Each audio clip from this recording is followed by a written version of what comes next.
to organized camps. Back in this country, it took a long time, but lawmakers are finally getting a look at newly released documents relating to the government's failed Operation Fast and Furious gun trafficking scandal. Correspondent William LaJeunesse has the latest tonight from Los Angeles. We will not rest until every single person responsible for all of this, no matter where they are brought to justice. Almost 5 years later, Congress is still trying to keep that promise, poring over some 20,000 newly obtained records related to Operation Fast and Furious. The guns that we saw these individuals buy would begin turning up at crime scenes in the United States and in Mexico, and yet we still did nothing. The new paper trail shows what appears to be a deliberate attempt by some in the Justice Department to keep secret exactly what happened and how many were killed in the gun-running scandal. In April 2011, a senior justice official wrote, quote, "We'll provide only some documents and withhold a substantial number from Congress." 2 weeks before, others suggest not telling lawmakers the number of firearms recovered because, quote, "it squares poorly with how many we haven't." You either lied or you were grossly incompetent. I don't know how long you've been here, but my hope would be that, you know, we can get beyond that kind of interaction. The House found then Attorney General Eric Holder in contempt in 2012 for withholding these documents despite an executive privilege claim by President Obama. I did not authorize it. Eric Holder, the Attorney General, did not authorize it. The White House and justice officials denied responsibility for the operation, even while fighting to keep their knowledge and handling of it private. A federal judge ruled in January that executive privilege did not apply here, leading to Friday's document release. Brett? William, thank you. Let's talk more about Fast and Furious with the chairman of the House Oversight and Government Reform Committee, Jason Chaffetz. Mr. Chairman, thanks for being here. Thanks for having me. First, an overview of what you're seeing with these new documents. We had to pry these out of the administration. It was Senator Grassley who actually made the first inquiry. And remember, it was February of 2011 that the Department of Justice said to Congress there was no gun walking, and they didn't let these guns out of their view. That was a complete and total lie. And so we've had to go to court. Chairman Issa issued a subpoena.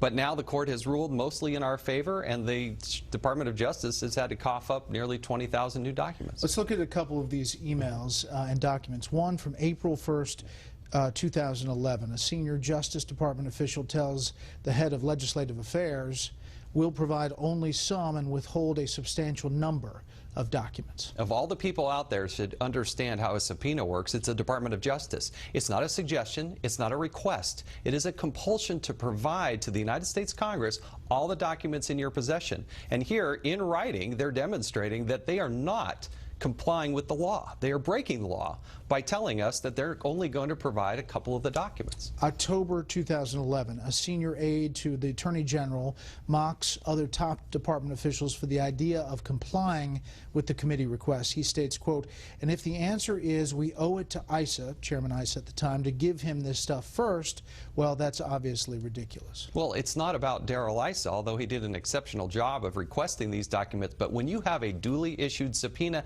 you must comply with it. What's stunning about this particular one is the Attorney General, Eric Holder himself, writes back and says, "I agree."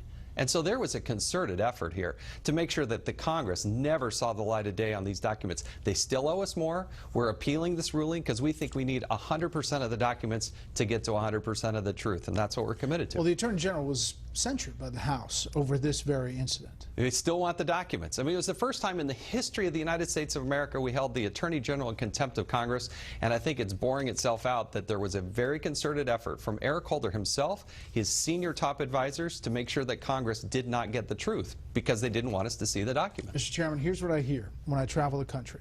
They're interested in all this. They think it really makes them mad. Yeah.